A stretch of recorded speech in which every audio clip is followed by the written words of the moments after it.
All right, guys, welcome back to our teaching in the Gospel of Mark. Now, the last time we were here, we were basically dealing with chapter 6 and verses 1 through 13. And what we need to understand about this is Jesus prepares his disciples for their future ministry. And when we say their future ministry, we're speaking about what the disciples would do after Jesus leaves, after the death, burial, and resurrection and ascension of Jesus into heaven. The disciples will therefore take the gospel ministry to all parts of the earth, just like Jesus said in the book of Acts, beginning in Jerusalem, Judea, Samaria, to the uttermost parts of the world, even among the Gentile nations. And thus Jesus is here preparing the disciples for the ministry in this new kingdom. Remember what he spoke about in the parable, that new mysterious kingdom, which we understand will be the church of Jesus Christ, that great church, or we simply call it today Christianity. So he does this. So what is Mark doing? Mark correlates a few things together for us, and he begins with Jesus returning home to his own people, even to the people who should have known him, the people who were familiar with him. Jesus entered into the synagogue, and the people were somehow, they were offended in Jesus. And what we see is the overall rejection of Jesus. The people could not deny the wisdom of Jesus. They could not deny the powerful works that evidenced. Okay, you need to listen to when I'm saying these things. The working of Jesus, the powerful works, evidenced his claim. What is the claim? Messiah, King of Israel, Son of God. That was the claim of Jesus. But nevertheless, they rejected him. And the point of emphasis that Mark was bringing, that I brought, was the rejection of the Messiah himself. Right? The sinless Son of God doing all of these marvelous works. Then it continued with Mark. Mark talks about the calling of the apostles, Jesus empowering them. In other words, the powers that I have to evidence, to bring about the truthfulness, to show the truthfulness of what I'm saying, I give it to you, because the apostles are going to preach Jesus is the Christ. And this point, remember I told you from last video, so if you haven't watched it, you got to watch it. It's about personal salvation. It's no longer about national salvation. National salvation is about the nation of Israel, the nation of the Jewish people receiving Jesus as the Messiah, and thus the bringing in of the kingdom of God, the kingdom prophesied by the prophets of the Old Testament. That's off the table. But this is now about personal salvation. So those who would believe the message of the apostles would therefore experience salvation in Jesus, personal salvation. But the point is, he empowered them and sent them off. And in this, he was teaching them, remember, for future ministry. They indeed engaged in this at that time, but it was a greater preparation, future ministry, to depend on God. Take no extra clothing. Take no extra bread. Take no traveler's bag. Take no extra money, but depend upon the response of the people that you're preaching to. In that response of the people that you're preaching to, depend on God in your ministry. As long as you're doing what thus saith the Lord, preaching the gospel of Jesus, God will provide. And he gave other instructions about not going from house to house, speaking with respect to contentment. And at the same time, the responsibility of the hearers, those who hear you preach, are responsible for providing for you. So don't feel that you have displaced people in any way. The worker is worthy of his reward. And then at the very end, he talked about shaking the dust from your feet. In the event that your message is not received, the people reject you as well, then in a sense, you reject them and tell them, in rejecting our message, you have rejected salvation, and thus judgment will be your reward. So we see the message of rejection here, right? Rejection in the beginning with Jesus himself, and Jesus sending his apostles out, getting them ready, getting them trained, and telling them things to do, how to think, how to conduct themselves in ministry, but at the same time, in the background, standing as a foreboding shadow, rejection. All right. Thus, we continue on with verse number 14. We're going to talk about verses 14 through 32. And it seems it's a beautiful thing. I tell you what, I'm not going to get into the commentary until I get into the verses, okay? But just remember, what have we been talking about? And what you got to see, the idea of what's going on here has not shifted. It's still continuing. We'll talk about that. But let's just start verse 14. What? And King Herod heard of it, for his name had become well known, and people were saying, John the Baptist has risen from the dead. And that is why these miracles, miraculous powers, are at work in him. Now, it seems that it is kind of wonderful how that you're talking about the miracles of the disciple. Remember, Jesus empowered his disciples to represent him by empowering them to do his miraculous works as they preach the gospel. Remember the miraculous works. So let me say this too. Miracles are not within and of themselves. They are not devoid of a message. They are not devoid of a message. Why are they able to do these miraculous works? To attest to their message. What is their message? Jesus of Nazareth is the Messiah. You need to put your faith in him. Okay, so Mark, he's continuing on with this activity, the flurry of activity with these apostles in all of the miracles that they are doing, and even how this, we understand the derivative of that power from Jesus. So it is from Jesus, and if you'll let me say it this way, and his sect of disciples, that you hear all of these miraculous works taking place, and it has reached the palace of Herod Antipas, right? And this is the Herod that we're talking about, one of the sons of Herod. They call him king, and this is, he wants to be king and whatever, and this is a gracious name referred to him, even so by the people, but he was actually tetrarch, and that is, he was one of the ruler of the empire of King Herod the Great. It's not important that we get into all of this historical information about him, except to say that he ruled this portion of Judea at the time. I believe it's Judea and Perea. But the point is, the word of the miraculous powers of Jesus, even the disciples, has now reached the temple palace where Herod was. And thus Herod now is trying to identify who this man is. He's trying to say, well, who is Jesus?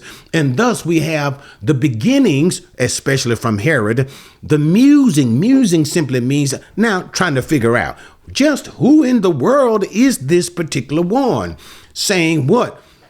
John the Baptist has risen from the dead, and this is why miraculous powers are at work in him. So let me take my time and explain this, because I think I'm getting a little too fast for myself here. The word has now come to the palace. So when the miracles of Jesus, man, they don't need a newspaper. Word of mouth is gone wild about Jesus. Herod is now thinking. Now, Mark, it seems that he is kind of changing up the discussion, because what we see here, almost like an interruption. This is what we're going to see, an interruption. But Mark is not interrupting the flow of the narrative. There is a message that Mark is trying to give in the narrative. Now, we're not going to talk about that right now, but we're going to bring it out. But the narrative is interrupted with John the Baptist. But there's a flow and an interruption. How is it flowing? We see the miracles of Jesus and the disciples. The fame of Jesus has reached the palace gates, and thus Herod is trying to determine who he is. So we can see that in the flow. But in the interruption, we see so much time is spent on John the Baptist. Here is the question. See, remember, let me take you back to the background, because if you lose it, you won't see what Mark is trying to do, what Mark is trying to say. Remember the background. Jesus, beginning of chapter 6, what? He goes to his own, and that is, he goes back to his own home and family, and he experiences rejection. Then what's the next thing we see? Jesus calls his apostles, empowers them, sends them off, gives them instruction, and then there is that somewhat of a warning, in a sense, a warning to the disciples of that everybody's not going to receive you. Everybody's not going to respect your message. Even though you will do wonderful things in the sight of these people, many will reject you. And thus, what do? You shake the very dust from your feet and you say to that town, it will be more tolerable in the judgment for other places than for you. So the point is, in that narrative flow that we see, all of a sudden there's a breakage, and he starts talking about John the Baptist. And the legitimate question that should arise in your mind is, now, is Jesus changing the subject, or should I even say Mark? Is Mark just really moving now, changing the subject, or what? And this is the beauty. So here's where we see this excursion into the discussion of John the Baptist is actually a sandwich part. And you'll notice that Mark loves sandwiches. He'll talk about something, and then he'll talk about something that may seem unrelated. And then he'll come right back to the something previous that he was talking about. That's why it's called a sandwich here, right? And John the Baptist here is the meat in the sandwich. But remember, in the making of the sandwich, as we look at the meat, which is John the Baptist here, what is this sandwich? You know, I understand that there's a piece of bread on the top, there's some peanut butter and jelly in the middle, and then there's a piece of bread on the bottom. But what is this sandwich? This is a peanut butter and jelly sandwich. What is the sandwich of Mark? He's talking about, once again, discipleship and rejection. Okay, and I'll talk about all of that, the Lord willing, at the end of the video. As Mark re-emphasizes a message to the minister of God. Now watch. So what? And I'm sorry, guys, because I was thinking that this was going to take a very short time, but whatever. We want to always deal with the text. So there is a musing in Herod the Great. Who in the world is it? And Herod, as we will see, is being plagued by his conscience. He has a strong consciousness of guilt concerning what he did to John the Baptist. And all of these details will be hashed out in the text. But Mark is just setting for us what is going on in the head of Herod. And he's believing that John the Baptist, now dead, is now resurrected from the dead. And now John the Baptist is doing miraculous things. So he is believing that Jesus must be John the Baptist resurrected from the dead. He completely has it wrong. But the point is, he is laden with guilt because of what he has done to John the Baptist. Now, what's so beautiful to also remember in the ministry of John the Baptist did no miracle. And see, this is why you can understand the association of Herod now bringing miracles to John the Baptist. Why?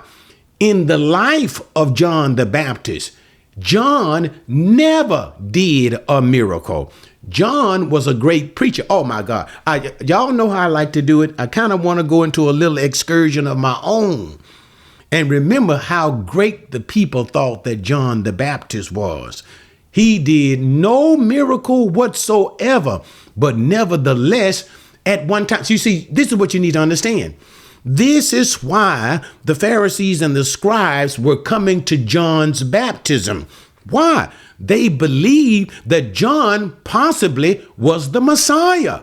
That's why John had to clarify to them, I am not the one. I am not the Messiah. Let me tell you something.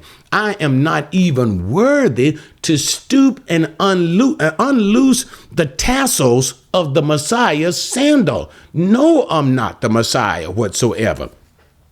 But even though he was not the Messiah, even though he did absolutely no miracle, the power of John's preaching drew these jokers all the way from Jerusalem to find out who in the world is this man. And what I'm trying to say, preachers, you don't have to worry about trying to do a miracle. You just preach according to the word of God. You preach according to the unction and the power of the Holy Spirit. You ain't got to try to pretend like you are an apostle. The apostles did signs and wonders. We don't do them today. It is the preaching of the gospel with power. And why am I bringing all of this about? Remember what Jesus said about John the Baptist.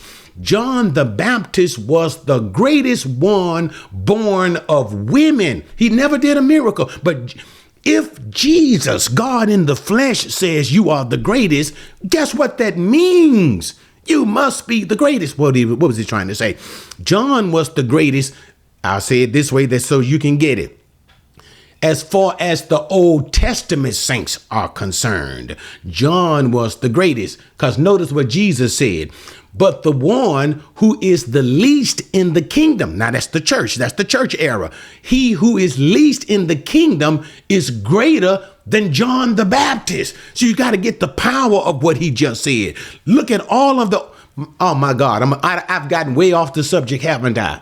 And I've gotten excited as usual, but I don't care. And y'all know I don't care. John, in the greatness of who he was, notice, does not even compare with us. So again, all I'm trying to say in a practical sense, preachers today, pastors today, don't you worry about signs and wonders. It's not about that. It's about the preaching of the gospel of God. And let me say this too. And it's not about you either. It's about who you represent. You represent Christ. So it ain't all about what folk think about you. It's about your message. And we need to keep our hearts fixed. We, as preachers of God, need to keep our hearts fixed on Christ. Glory to him, honor to him, and not to ourselves. But anyway, all right. Sorry about that tangent, but let's go on. So the king is musing, and knowing that John never did any miracle alive, but since John is now been killed by his hand, that is Herod Antipas, he's saying that there is a vindication of John. You see it now? Now God is vindicating the fact that John was a holy and a righteous man, and God has raised him from the dead, and God is doing these miracles through John the Baptist to vindicate John and his message. This is the confusion of Herod Antipas here. 15. But others were saying he is Elijah, and others were saying he is a prophet, like one of the prophets of old. But when Herod heard of it, he kept saying, John, whom I beheaded, has risen.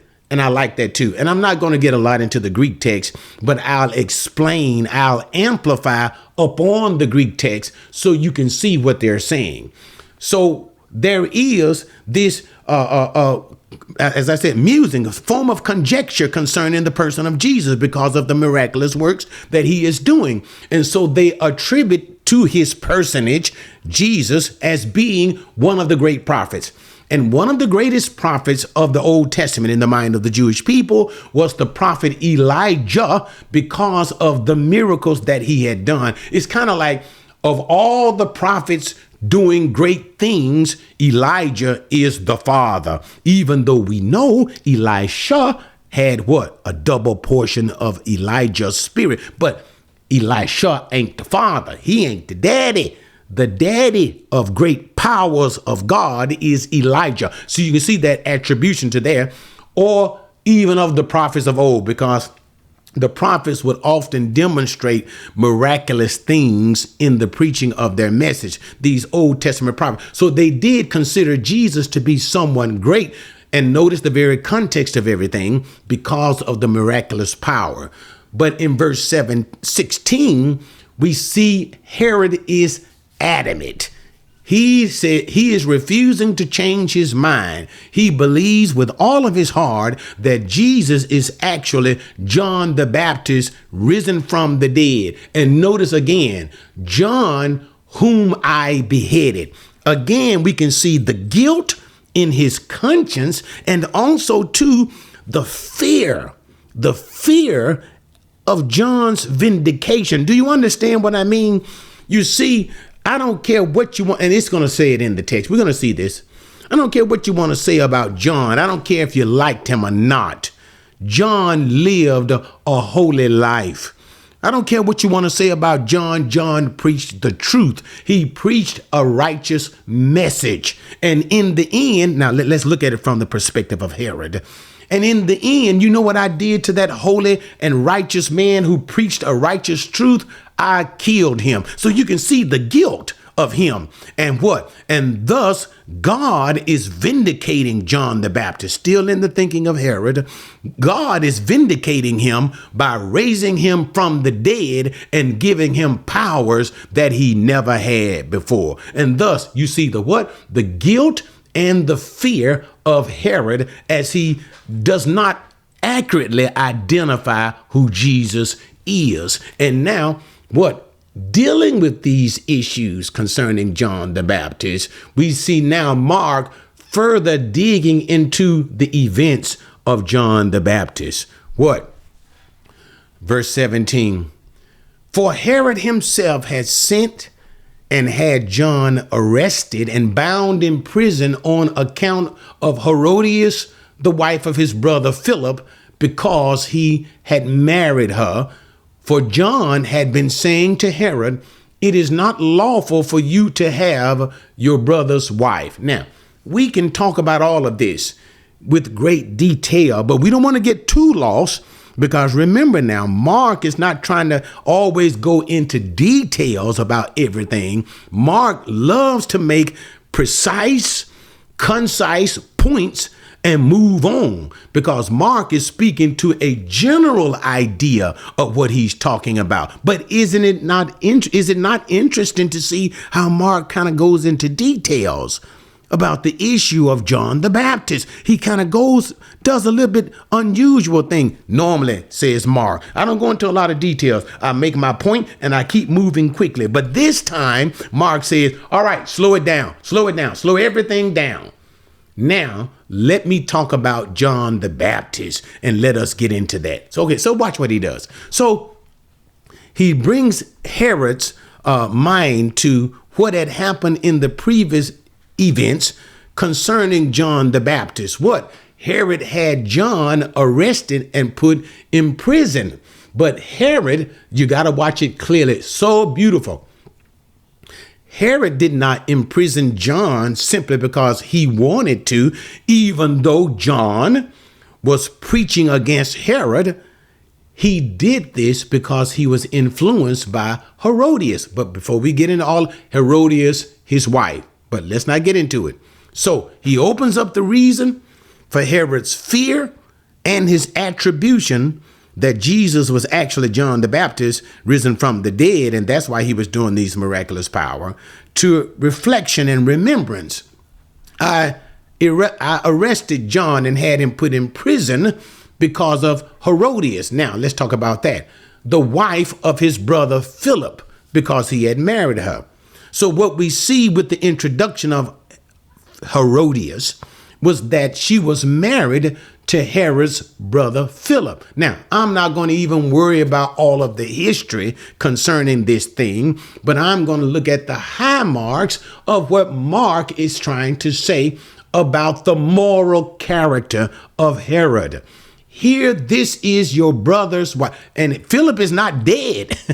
He actually persuaded the woman to leave Philip and marry him. Philip is still alive. So we see a great moral failing, and Mark is going to highlight that even more for us. A great moral fail. And wait. And look at the nature.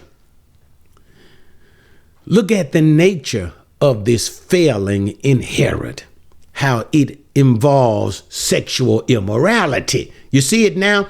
It involves lusting for his brother's wife. So we see that. And we're going to also see moral failure on the side of Herodias. She was not some unwilling participant, but she is a calculative little demon. But anyway, what?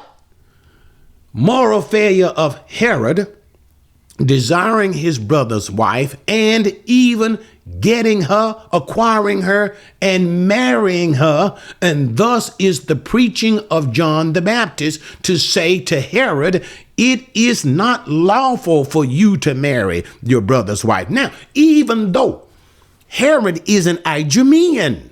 So what do you mean? Herod is an Edomite. Herod is not really a Jew. He's not really Jewish. He is an Edomite. They are related. Of course, you know that. Edom from Esau, but Esau is rejected of God. The people of God are from Jacob. This is Israel. But Herod is an Edomite, but as an Idumean Jew, he converts to Judaism, and he wants per se, because he's ruling over the Jewish people. And thus, John the Baptist can say to him, this, according to the law, is forbidden for you to have your brother's wife. So John upbraided Herod in marrying his brother's wife, the immorality. And this was the public preaching of John. All right, slowing it down just a little bit here. And thus we can see the bravery of John. Now, y'all keep up with what I'm trying to say. Keep up with it. John is brave. You got to remember, John is not living in America. And even in America, when you start to say certain things about certain people in the government, bad things can happen to you. But John is living in that day. What day? When you speak against a king, you speak against a ruler, they can literally kill you and nothing can be done about it. Absolutely nothing. There is no recourse, not in this world, that is, right? So it shows the bravery of John, even as John preaches righteousness. And I almost wanted to say as he preaches the gospel, because that's the point of it all. Let us be brave even as we preach the gospel. It matters not who we speak to. It matters not who we preach to. Preach the doggone truth. And whatever be, let the chips fall where they may. And we're going to find out for John, the chips fell in a very sad way, didn't they? But let's continue. What?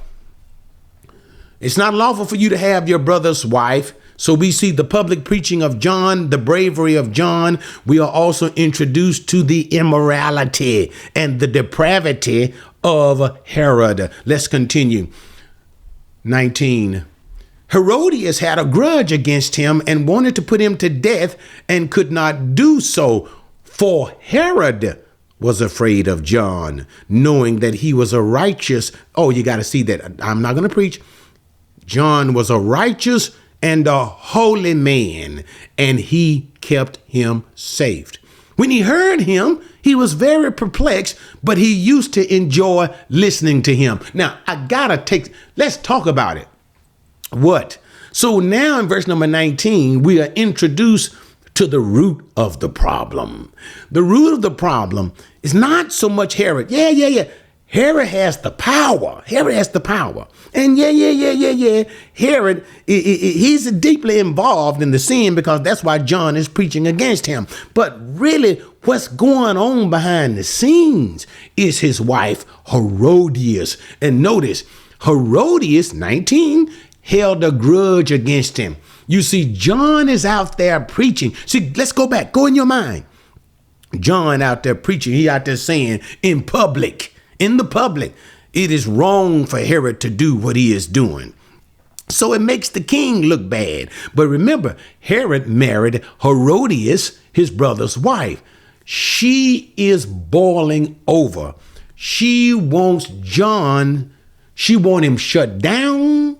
She do whatever you need to do to John. She wants him dead. That's the bottom line. That's what I'm going to. And you're going to see it in the text. She wants him dead, but at the least, shut him up. At the least, do what? Shut him up. And that's why Herod had John arrested in the first place.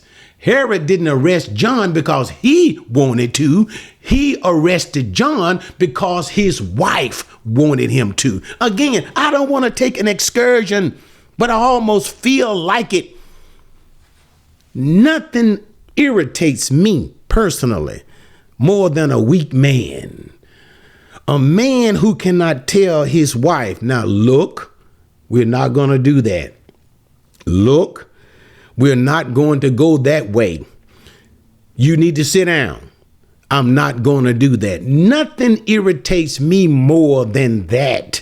Why? You see, early, let me take you back. All right, saints, hold on. Grab a hold to your seats. Hold on. I go all the way back. What do I see? Okay, I'm in Genesis now. All of a sudden, there is a commandment from God to man, to Adam. Don't eat of the tree of knowledge of good and evil. And now what do you see? That's chapter 2. What do you see? Genesis chapter 3. All of a sudden, Eve finds her way at the tree. There she is. And who's talking to her? The devil. And we know that was the serpent. No doubt the serpent was inhabited by the spirit of the devil himself. But anyway, that's besides the point. The point is, Eve has a bright idea, and not so much as an idea of her own, but one that is put into her mind by Satan.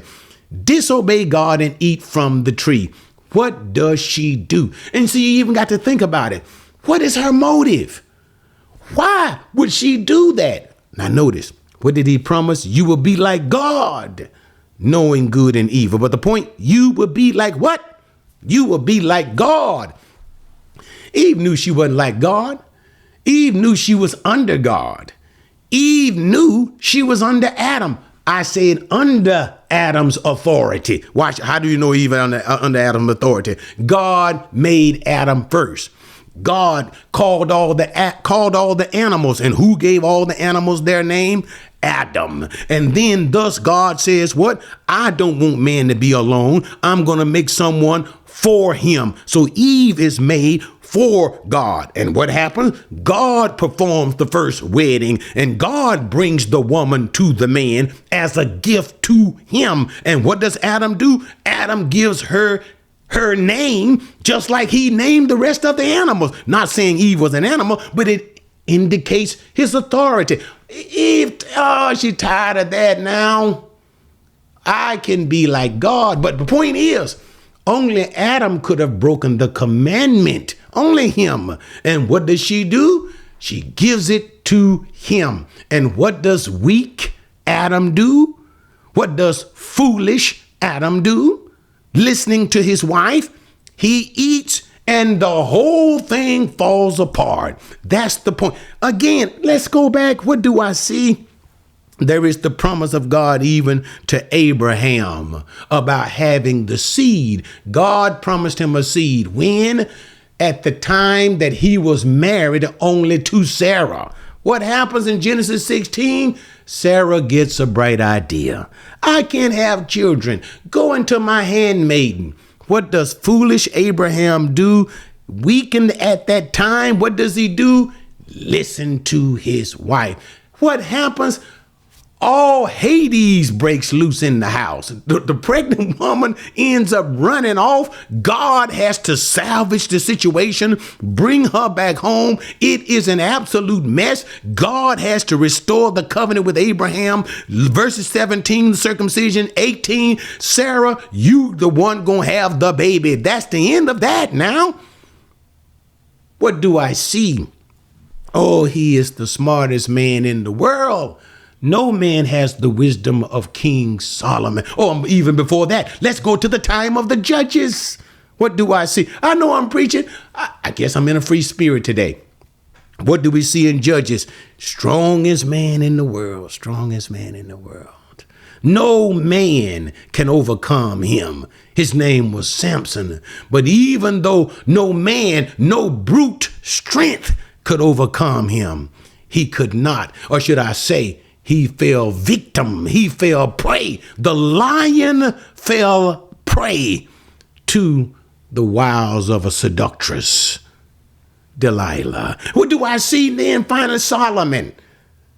All the smartness in the world. He's so wise. And what was his failure? So whether I see the holiest man in the world, Adam, whether I see the wisest man in the world, Solomon, or the strongest man in the world, Samson, all three had one thing in common, didn't they? Okay, let's go on. I know I was way off subject. Going back to the text, what? And men, before I get back to the text, brothers, yes, women are a gift for us. Yes, they are. Rightly so. Rightly so. But always let a man be a doggone man. Nothing wrong with loving your wife. But when your wife gets wrong, then you need to straighten out your wife. You say the same thing that Job said.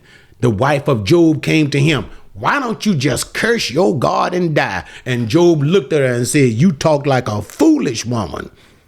All right, back to what we were saying. Where was I? So Herodias holding the grudge. I got to speed up now because I've taken so much time. She held a grudge and she wanted, what it was she wanted? To put him to death. She wanted to put John the Baptist to death, but she could not put John the Baptist to death. See, John was in prison because of Herodias manipulating a weak husband. And Herodias not only just wanted to silence John, she wanted to give him the ultimate form of silencing him, kill him. The only thing that stopped Herodias, remember, she is queen. She is queen. So guess who she can kill for the most part or have put to death for the most part? Anybody. The only somebody that could overrule her would be the king. And thus we see verse number 20. Herod was protecting John. Notice there is a conflux, even conflict of emotions in Herod. Herod was afraid of John. You see, Herod knew that John was a holy man. That's what we're going to say. Knowing that John was a righteous and a holy man. You see, I'm trying to get to what Mark is trying to teach the preachers of God. It doesn't matter to the world. Yes, and number one, we need to be holy and righteous men. Too many hypocrites in the church among the preachers. Too many sexual or immoral preachers. Man, you have preachers doing some of any and everything today. Stuff that I look at and I say to myself, that don't make no sense. How in the world you gonna call yourself to be a preacher and a pastor and you will allow your wife to sleep with teenage boys? Yes, preachers have done that. But John was holy and righteous, and thus this brought about a sense of fear in King Herod. And thus, what did he do?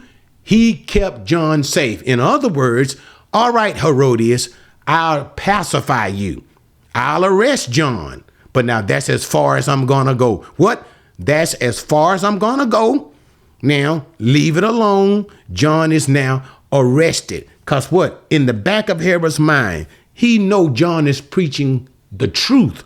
What John, even though the truth is tearing his behind out the frame, he knows John is telling the truth.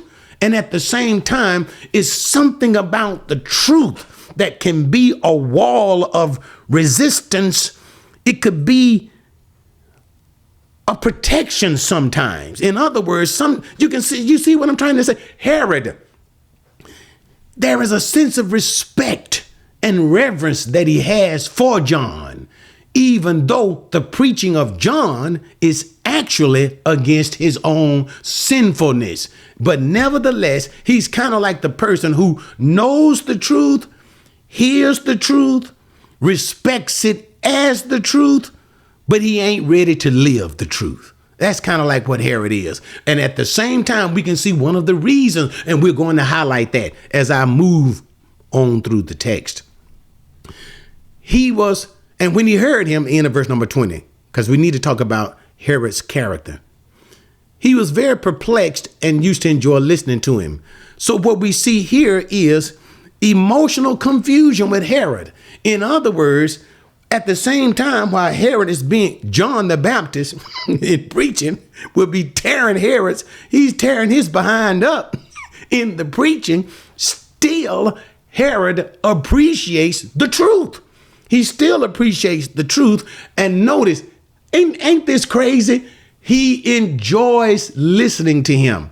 Now, even for me, myself, at first, I kind of found this part somewhat confusing, trying to understand the dynamic character of Herod, because clearly the man is in bad shape. Remember, already he's married his brother's wife, right? Okay. And then you shows a little bit weakness of him, too. What do I mean weakness? Trying to pacify his wife, arresting John the Baptist when he knew John was telling the truth and he knew John was a good man.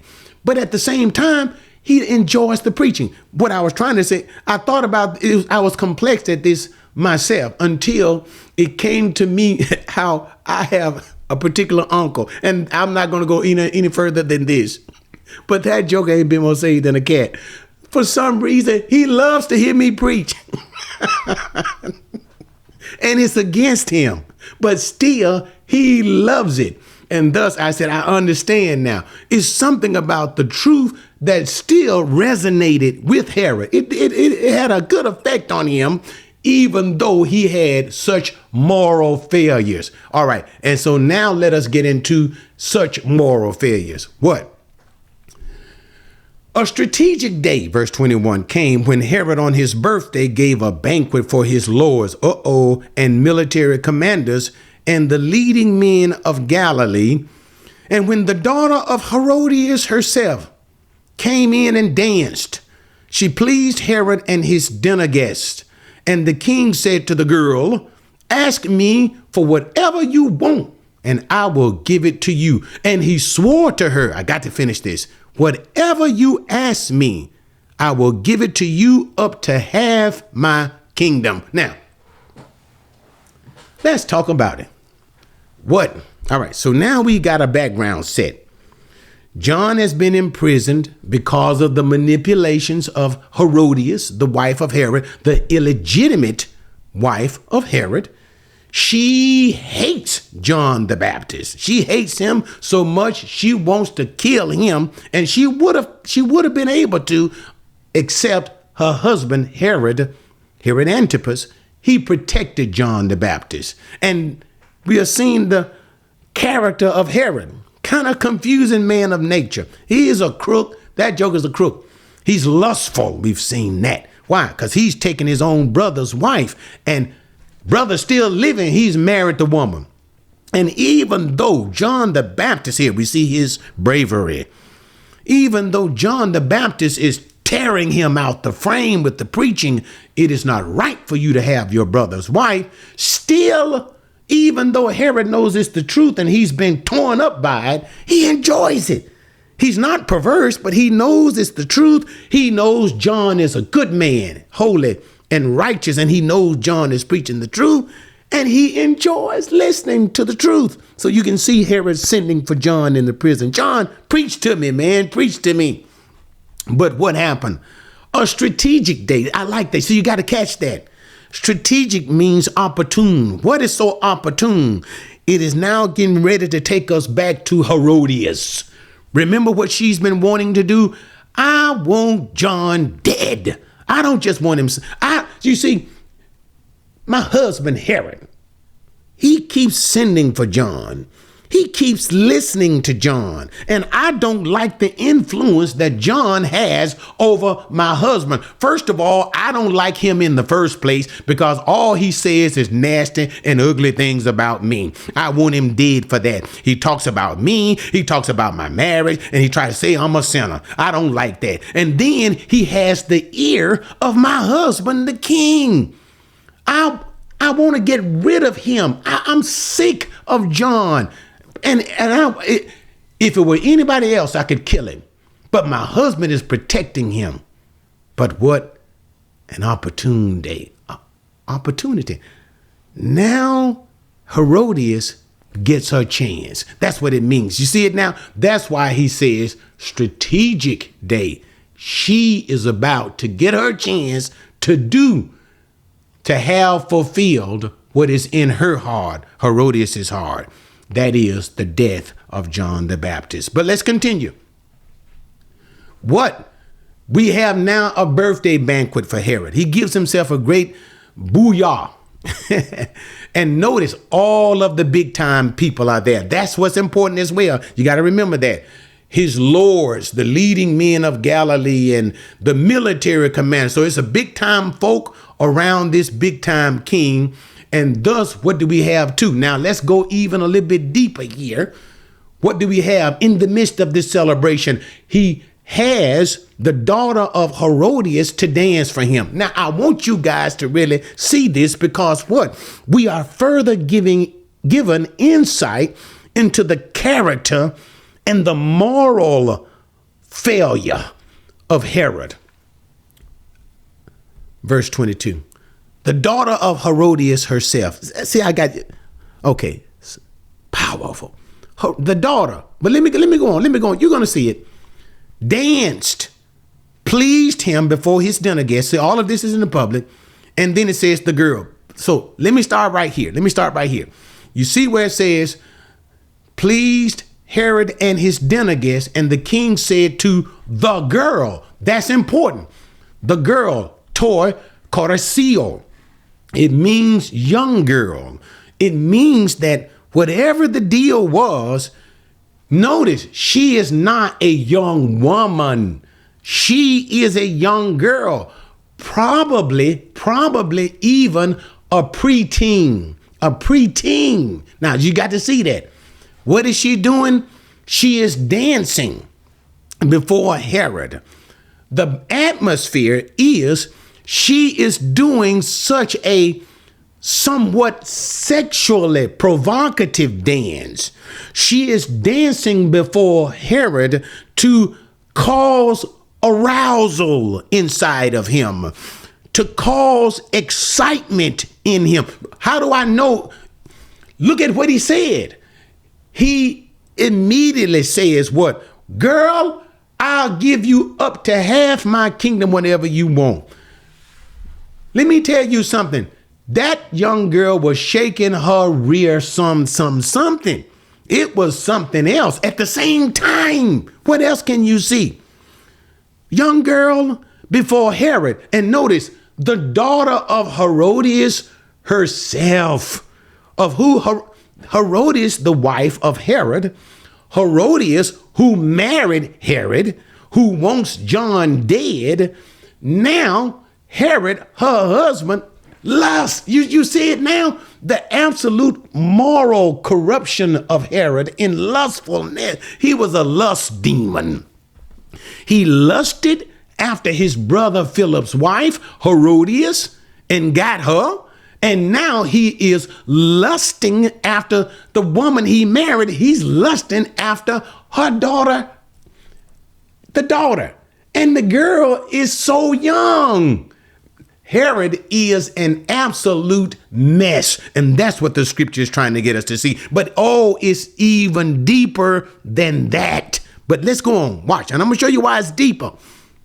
What happened? So she's dancing before Herod, and all of his big time people are there, right? Herod moved with lust, moved with excitement and arousal. And there no doubt probably was a little drunkenness involved. Remember, this is a great banquet. You know, people be drinking. All of a sudden, you can see the excitedness. Notice, ask me for whatever you want. So he gives a gesture to her, grand gesture. Ask me for whatever you want. Verse number 23, he swore to her. That's it. He made it with an oath that he made publicly in front of all of his big time people that are there to this young girl.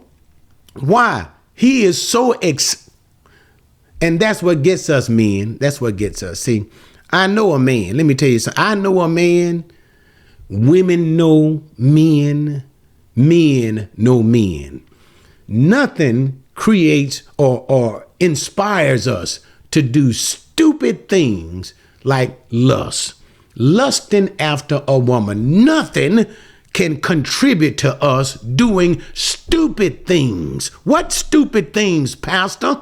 The stupid things like ruining a good marriage. You can have a good wife, have a family, and all of that. And there you are on the job or wherever you might be, and there is Sister Sledgehammer. Ooh, her jeans are tight. Her face looks good. Her hair is pretty. And just for a moment, you begin to start lusting, and you do a stupid thing and ruin a good marriage. Break up. Okay. I bet you get what I'm trying to say. Nothing like this kind of stupidity that grabs a hold of men. And we all, and I'm talking to the brothers now, we all need to recognize that this foolishness is in each and every one of us. Lust is there. I don't care. It might be sleep. Lust, it'll fool you. I'm talking about the flesh. Sometimes it'll go to sleep and you think, I'm in good shape. I don't have nothing to worry about. But let me tell you something. Lust will come back. It'll wake up, and sometimes it'll wake up with a roaring vengeance, and it'll take you where you never thought you would go. Wait a minute. I see something in my mind. I see something. David says, you know what? I'm not going to go. I know it's the spring. And kings normally go off to fight during the spring, but I don't feel like going. I think today I'll just take a little walk on the top of my roof. I'll just take a little walk and enjoy the morning. That's what I'll do. And all of a sudden, David is up there walking, minding his own business, not knowing nothing. And he looks over, and what does he see? Oh my God, she's a good looking woman. But wait a minute. Isn't that Bathsheba? And she's married, the husband of Uriah. And all of a sudden, lust takes a hold of David. His imagination takes a hold of him, and it takes him to places that he never should allow his mind to go, to the point where I got to satisfy this lust. He sends for the woman and sleeps for the woman, not understanding how it is going to almost destroy him. What's my point? Men, we have to be careful not to allow our lust. We need to understand inside of each and every one of us is that filthiness of sexual desire, wrong sexual desire. Okay. All right. I'm preaching. I don't care. What? So he makes that stupid request. Whatever you ask me, even up to, and notice he sealed it with an oath. That's why he couldn't back down from it. And notice the extent of it. Half my kingdom. Let me tell y'all something. It ain't that much booty shaking in the world. I'm going to give you half my stuff. So, what, is you crazy? You're going to give half. Wait a minute.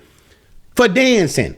I don't know what kind of dance she did, but my God, that dance was out of this world, that he would give, even make an oath to give half his kingdom. That is a lot. Now let's think about John the Baptist and his life. In valuation, it ain't worth half the kingdom. But let's go on. That is valuation from the sinful and human perspective in that sense. But let's go on. So he makes a lustful promise to her to give half of his kingdom. And verse number 24. Now y'all watch this part. And she went out and said to her mother, You see, drum roll, please. She said to her mother, "What shall I ask for?" And she said, "The head of John the Baptist. I got him now." Now you see why it was called a strategic day. Now you see why it was called an opportune moment. What Herodias was wanting all along, what? The death of John. But she couldn't get it.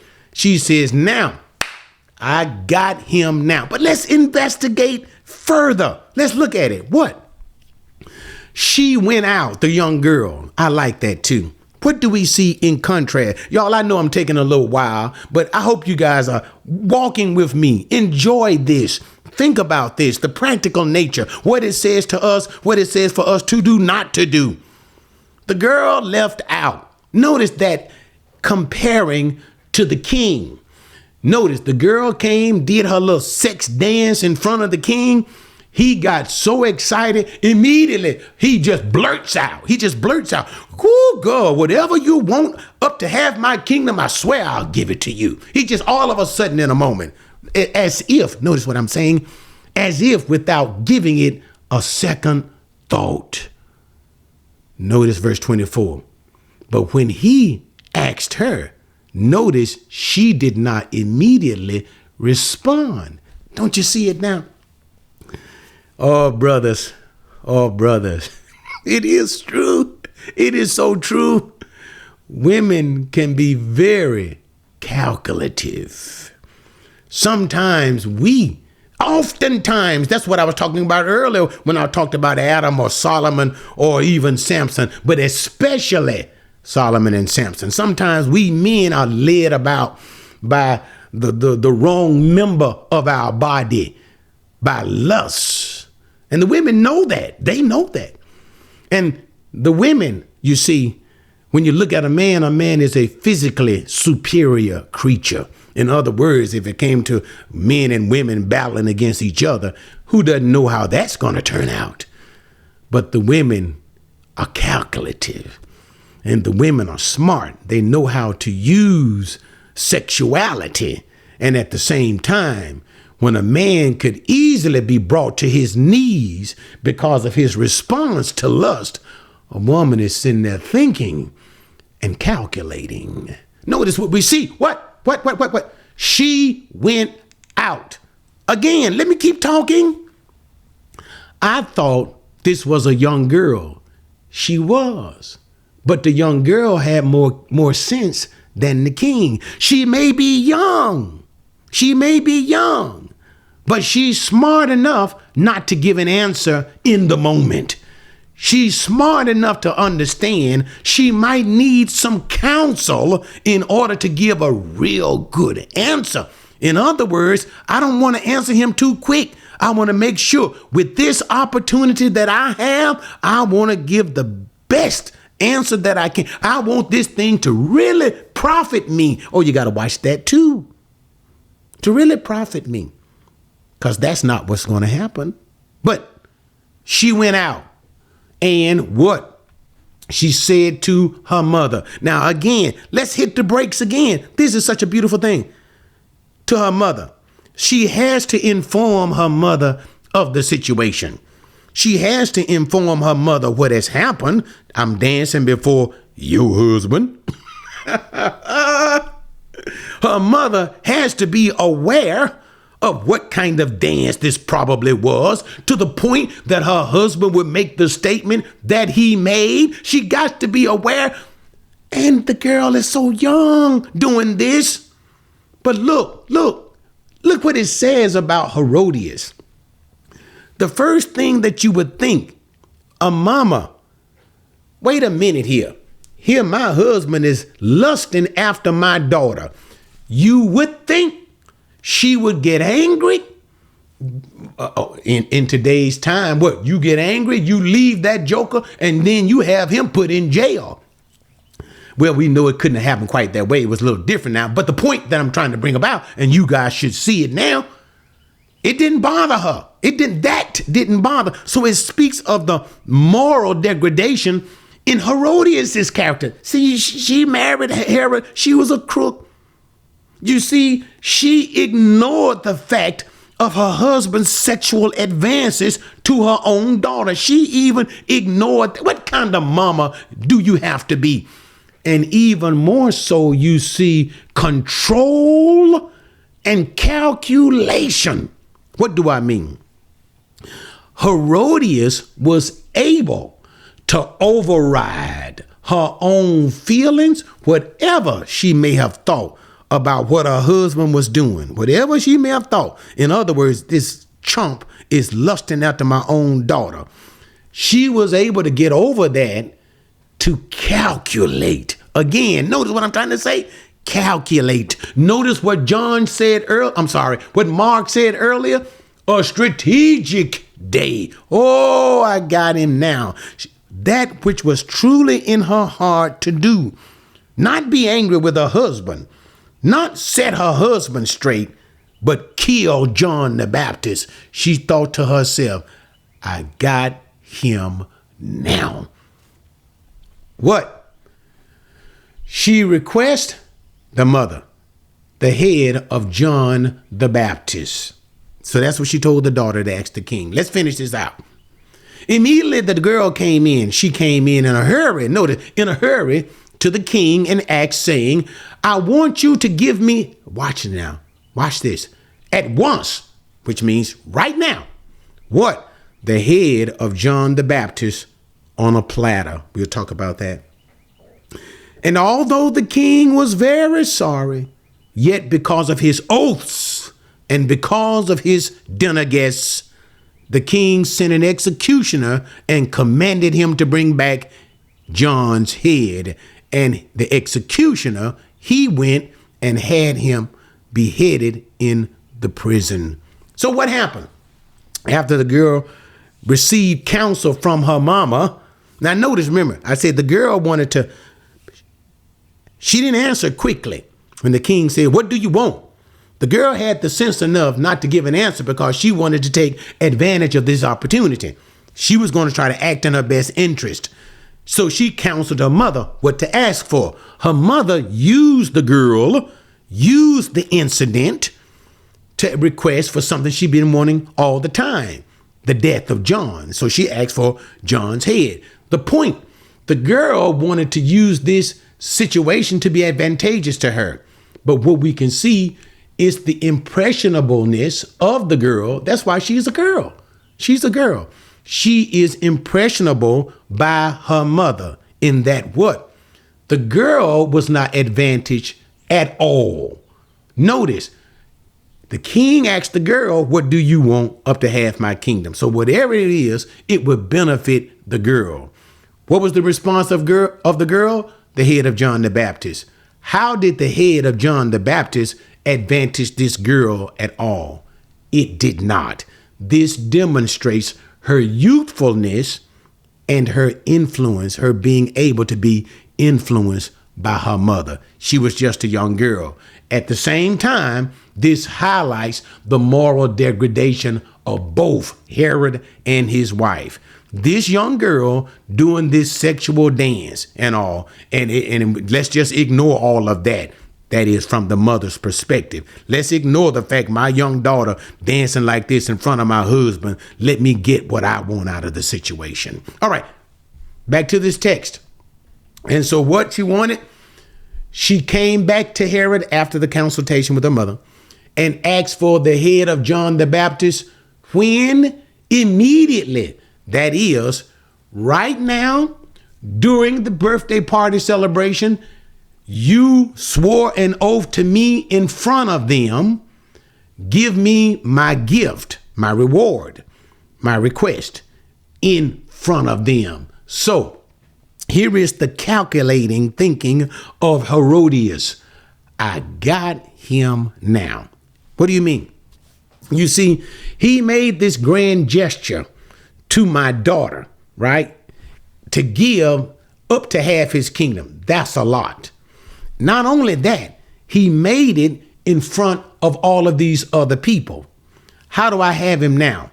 I'm not going to give him a chance where he can change his mind. And I'm not going to give him a chance, that opportunity to change his mind. What do I mean by opportunity in this sense? I know him. This is Herodias. I know him. And when he is in front of these people, his pride ain't going to let him change his mind. So that's why I says, because he made the oath in front of these people. And Herodias, knowing her husband, knowing the strategic opportunity that she had, she nailed him in such a way in her thinking, knowing Herod, he has no choice. Why? Give me the head of John the Baptist right now in front of your dinner guests right now. So she knew she had him, but here's the beauty of it, on a platter. Why on this dinner platter? You see, a platter is given for presentation. For what? Presentation. The girl requests the head of John the Baptist to be given to her as a platter presentation. It was not for the girl, it was for Herodias. So here is Herodias now standing victorious. John, you preached against me. John, you said all of these ugly things about me, calling me a sinner, calling me an adulteress, calling me everything. But John, I got the final say.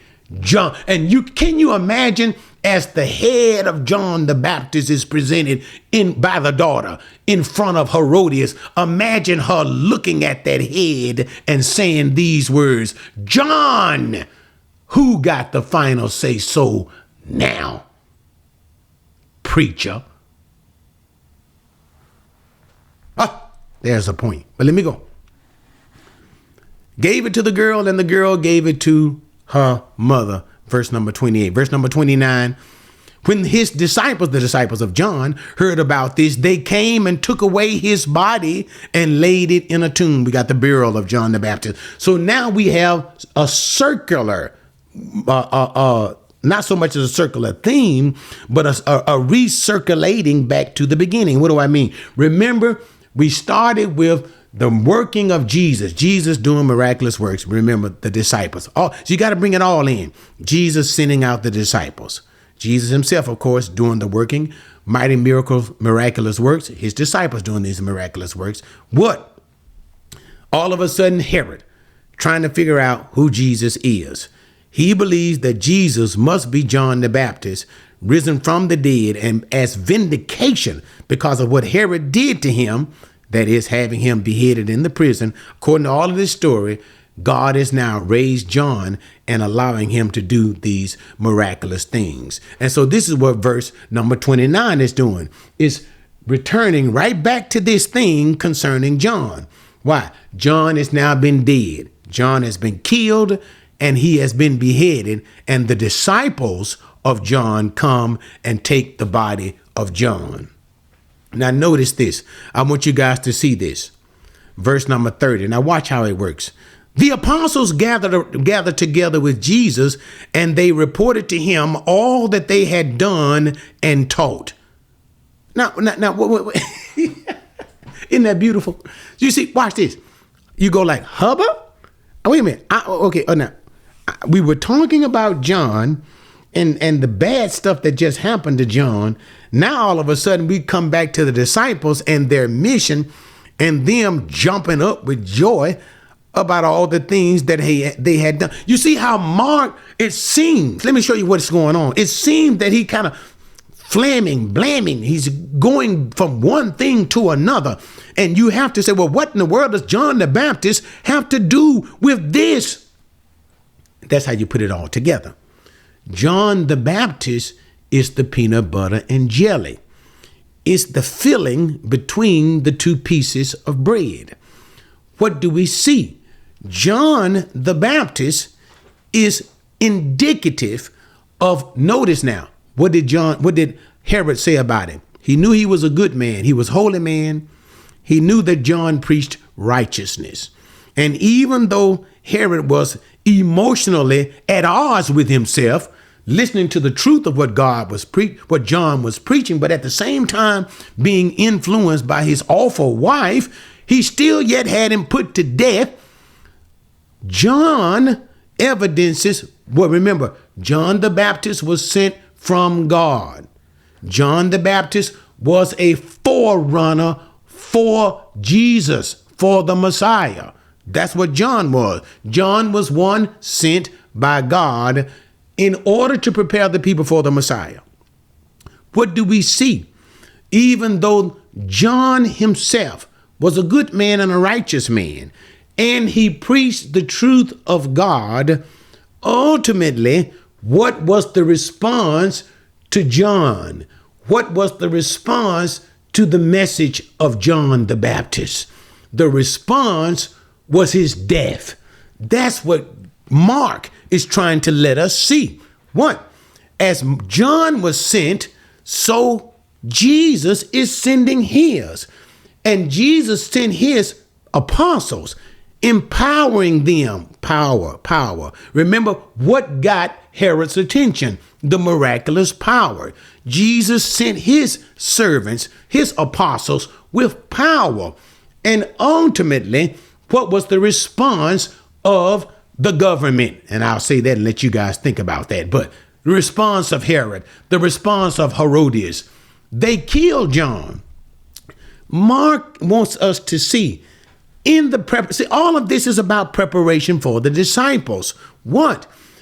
You got to understand, even as you do these miraculous things, even as you preach the truth of the gospel, and even if you yourself are a holy and righteous man, in other words, what? There's no reason for you to mistreat them. There's no reason for you to put John to death. What did even Jesus say? Jesus said, you know what? He was a righteous man. He had done no good, and still the world hated him. You see the preparation he's giving for his disciples. Yeah, you're going to go out, but don't get it confused. The world will still hate you. To what extent? They will hate you enough to kill you. Okay, let me finish. I've been way too long. So what? Now, the outside of the sandwich. So you see, the beginning of the sandwich is about all of a sudden the apostle. This is the first part. The apostles going out doing the miraculous works. And now the meat of the sandwich is Herod wondering about who Jesus was and his killing of John. That's the meat. And now we return right back to the ministry of the disciples, the other part of the bread. Notice how the stuff about John the Baptist is sandwiched in between Jesus empowering and sending out his apostles. He sends them out in the beginning, the first part of the sandwich. Stuff about Herod and John the Baptist is in the middle. And then the end of it is about the return of Jesus' disciples. Let's talk about the end. 30. So the apostles came back. They gathered together with Jesus, told them about their ministry, all that they had done. They're excited about the miracles they had done and all of these things, right? And what? Verse number 31 and 32. And let's bring it to an end. And in the end, let me say this part before we get there. They're excited, but the point of it all, Jesus wants them to remember, you will still be, as a whole, rejected. You can see some successes. But in the end, there will be great rejection. That's the point to remember. But now let's go on. Watch 31 and 32. And Jesus said to them, come away by yourselves to a secluded place and rest a while. For there were many people coming and going. They did not even have time to eat. They went away in the boat to a secluded place by themselves. To the minister, to the preacher of God. That's what we see. So what? Let me explain the text first. So as they came back, they were doing, as you can see, labor. That's what you see here. The ministerial labor of the disciples. Now notice this. Notice the wisdom and the care and concern of Jesus for their spiritual and physical refreshment. You got to get that part. Notice the concern of Jesus for their spiritual and physical refreshment from ministry. What? Jesus said, come away by yourselves. Notice, because there's so many people around them. So you can see the flurry of ministry, The flurry of ministerial duties. You see it now, preachers? What Jesus says to them: come away, break away from your crowd, break away from the people, break away from ministerial duties. You need Sabbath rest for yourself. You need spiritual refreshment for yourself. You need to be away from the labors of ministry and even the very people you minister to. You need time for yourself. All right. And so they went away in a secluded place. Y'all see that part. And you understand the practical point of what I am trying to say. Mark is trying to say what Jesus is trying to say to the preacher today. Sometimes we get so encumbered with our duties, preaching the gospel, that we don't have and we don't take spiritual time for refreshment. That's one of the reasons. Listen to me, preacher. I know I've been kind of going sideways a lot, but listen. As some of the reasons why we fail, as some of the reasons why the preacher gets caught up in sin. Why? What did Paul say in 1 Corinthians 9:27? One of my favorite verses. Paul says, now I have to watch myself. I have to watch this body, this vessel of mine. Yet why? Because of preaching to others, I might find my own self disqualified. Sometimes as you preach to people and you minister to people, you need to understand it's more to it than that. Take time out for yourself. Take time out. Sometimes in all of the flurry of activity that you're doing, preacher, are you really praying? I ain't saying just praying for understanding of the word so that you can preach and teach the word. That's not what I'm saying. But are you communing with God for yourself? Are you taking a rest in God so that where you are worn and tired and restless, where God can minister to your spirit and God can feed your spirit, God can refresh you. It is necessary for the minister to sometimes stop ministering. Take time to himself before God for his own spiritual and physical refreshment. And church and Christians, you need to listen to that. If you got a pastor, he needs the time ministering to people, praying for people all the time, preaching, teaching the people all the time. He needs refreshing for himself. Bless him and give him that time so that he can be refreshed and he can return back to his duties ready to go. All right. Thank you guys for bearing with me so long. I don't know, for some reason, I just had this spirit today to just take my time and just work through it all, teach it and preach it in such a way that we can really get what's going on in the text. So let's review in our summary. As always, what do we see? A sandwich. The whole point, Jesus is preparing his disciples for future ministries. He has given them power to do miraculous things like unto himself. He instructs them, sends them off. That's the first part of chapter 6 that we see. And then sandwiched in all of this, what do we see too? That rejection of Jesus. Jesus saying, and if they don't hear you, shake the dust from your feet. And then the ultimate expression of people's rejection, they will kill you. How? They killed John, who spoke about me. And what? John was a righteous man. He was a good man. And then that's why Mark excurts into John, even into details about it. You can be as righteous as John. John was righteous. And preachers, be righteous, live holy lives, and be brave. I don't care who you're talking to. Don't back down. And always know sometimes you'll suffer the consequences for the preaching of the gospel. They won't love you, even though they'll know, just like Herod knew John was telling the truth. He even enjoyed listening to him, but yet he was weak. He was having the introduction of Herodias. That's the viper who wants John's head and ultimately got it. And in this whole messed up scenario, on a very opportune day, Herod was having his big birthday, big time people all around him, drunken with lust at the young daughter of his wife. How sad, how sad. She danced and shook her, what do people say, shook her money shaker, something like that. Yes, indeed. And that fool promised up to half his kingdom he would give to her. She was smart. She wasn't like him. The women, we see the women smart. She goes to her mother. Mama, what should I ask for? Her mama said, I got him now. Ignoring the fact of everything that was going on with her lustful husband towards her daughter. She can overlook that. Her mind can override that because she wanted something that she's been wanting for a long time. Death of John the Baptist. And she said, now you go tell that crooked husband of mine. Not in those words. Give you the head of John the Baptist in a platter right now.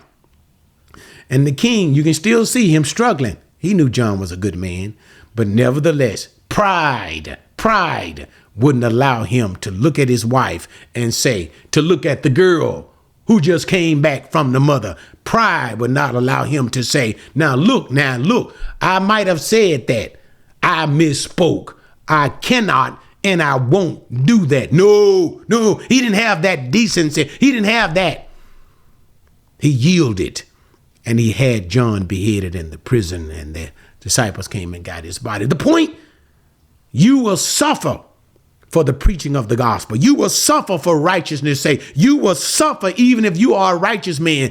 Be prepared for the ultimate expression of rejection. What did I just say? Be prepared for the ultimate expression of rejection. What? Death. You will die. And then we see what? There will be times of successes in ministry because that's what we see. The disciples coming back, they're just shouting happy. Oh, Lord, even the demons. We don't see that here in Mark, but we see that same thing in other gospels. They were subject to our name, but the point is, to your name. But the point is, Jesus telling them, he said, come aside from the people. Come on. You can see the fatherly nature and the wisdom of Jesus. Come away. All right, stop preaching and doing everything that you're doing. Get away from the people. Get away from the preaching and teaching and just take a rest right now. And so we see Jesus concerned holistically for the minister of God. We see a message to the preacher of God. Commune with God. Take time out for yourself to be spiritually refreshed. The devil is busy. I know you can be busy yourself with all kind of ministerial duties, but if you are not refreshed, the devil will take opportunities for your exhaustion. He'll tempt you at a time when you didn't even realize, when you didn't even expect to be tempted and cause you to fall, even in the very midst of ministry. Even in what? The midst of ministry. The devil takes opportunity to cause you to fall through your own weariness. Refresh yourself, preacher. Commune with God. Take time out. And once you get recharged, then get back in there. And always remember, don't expect people to love everything that you do, to love you. They will reject you. All right. Thank you so much, saints, for your great patience and staying with me in this teaching. If this teaching has been a blessing to you, look in the description to see ways that you can support this ministry. All right, guys, God bless you. See you next time.